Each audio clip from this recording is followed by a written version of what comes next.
Hello everybody, how are you doing? Today I wanted to talk about the general state of the Sonic franchise as it is today, and where it's going, where it's come from, what we might be able to expect.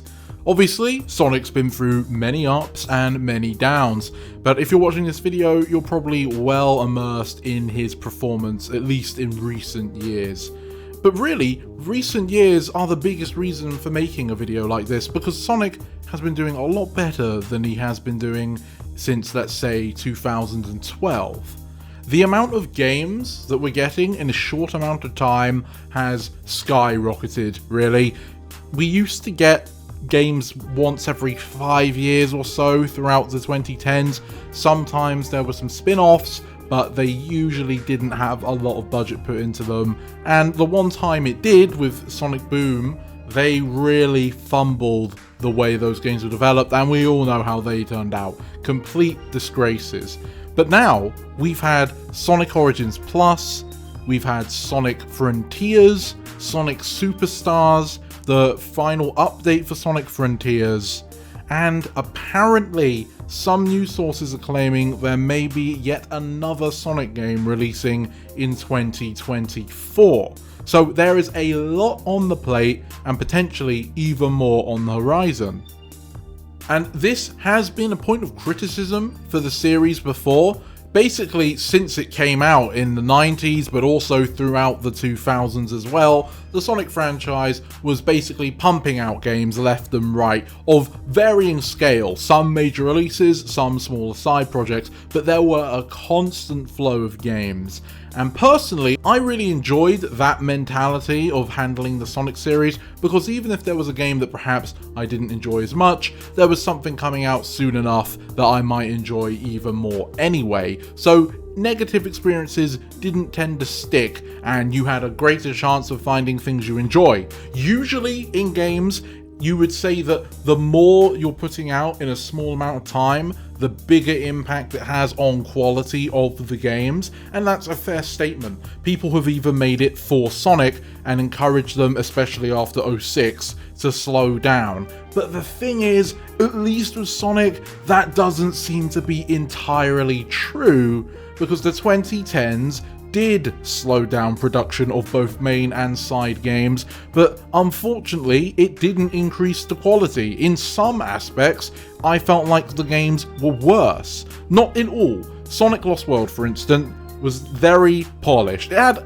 a couple bugs and issues, but nothing like the games that would come before or after it. However, the experience I felt was very bland, and it was compounded by the large amount of time in between the next major release that I had to wait through. Sonic Forces, that game clearly did not benefit from the near 5 years of development it had. Keep in mind, Sonic Adventure 2, they had about 2 years in between themselves on release. Sonic Forces had almost 5, and we got whatever that game was. And even Frontiers, as praised as it is, these updates really do make it seem like the original release of the game was not the intended vision, as in they were still rushed. Sonic is always rushed. He's got to go fast, and Sega will make sure he does. So I don't think large gaps in between releases actually correlate to a better experience. Will it mean there's less bugs? Maybe. Not always. Maybe. But will the experience be better? It doesn't seem to be related whatsoever. So especially if that rumored game for next year is real, them moving back to that sort of business model, I think is just a plus for the series. Of course, it's not just about the quantity of the games, but what they're actually about. And we do have a good variety. We're seeing 2D get a lot of attention now, dedicated attention. Origins mostly being a remake, but it did bring in some new features. But obviously the biggest talking point here would be Superstars, that's meant to be a brand new 2D adventure, a lot like Mania, but no longer reusing levels, with brand new characters once again. Of course, not everyone's gotten around to playing it so far, not even myself, but reviews have been mixed. Some people appreciate the new things they do, other people feel like there's a bit of stagnation. But if it's not your flavour, you could always try Sonic Frontiers, the open world, more 3D focused experience that has also brought in the playable characters. And that's another talking point. The characters being treated well in Sonic. Again, through the 2010s, we saw a huge reduction of the extended and even side cast to the point of becoming completely redundant. But now, we're seeing them in all sorts of games, getting attention and playable status, slowly redeeming them in the eyes of the consumer and helping them bring more flavour to the Sonic experience, which bleeds into the multimedia. Knuckles' appearance in Sonic Movie 2 and his contribution were huge parts to why that film was enjoyed as much as it was. And the multimedia taking off like it did in Sonic Movie 2 has only been a positive of helping Sega gain some more confidence in the Sonic brand, as well as directing their attention towards certain things like these characters. The IDW comics still going strong, still telling stories, still using their characters. The mobile games doing the same thing. Apparently there's another one of them coming out. I can't remember if it was this year or next year, but there's another mobile game on the horizon as well. So the characters are getting a lot more use, they're being treated far better, and as a result it feeds positively back into the franchise.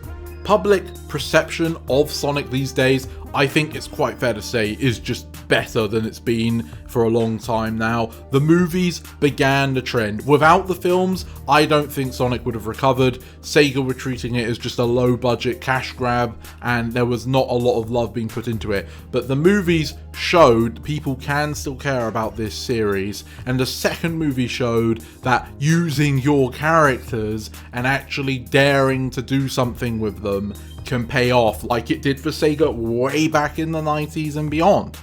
The movies are absolutely crucial, but they've happened now, and from their success, other things have been tried. And all of these come together to help the public, I think, see Sonic now as a series with potential, rather than this old nostalgic thing that's wagoned out to bring a laugh and then forgotten about. There's actually a desire to see the next movie, to see the next game, or to see the next collaboration.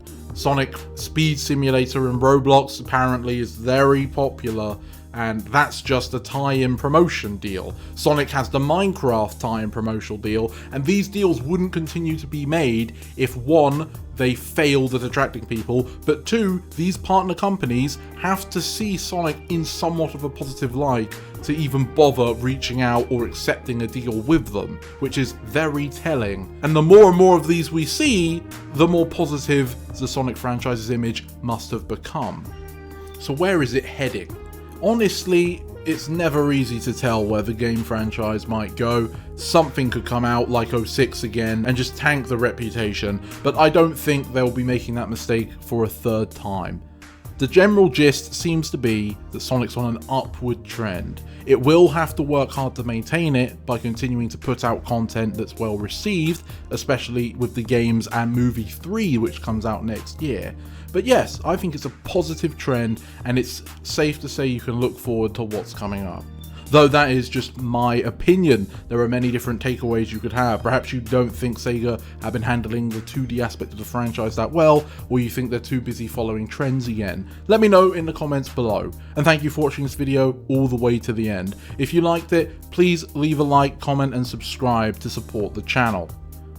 I hope you have a great day, and to see you next time. This is the Mighty Emperor, signing off.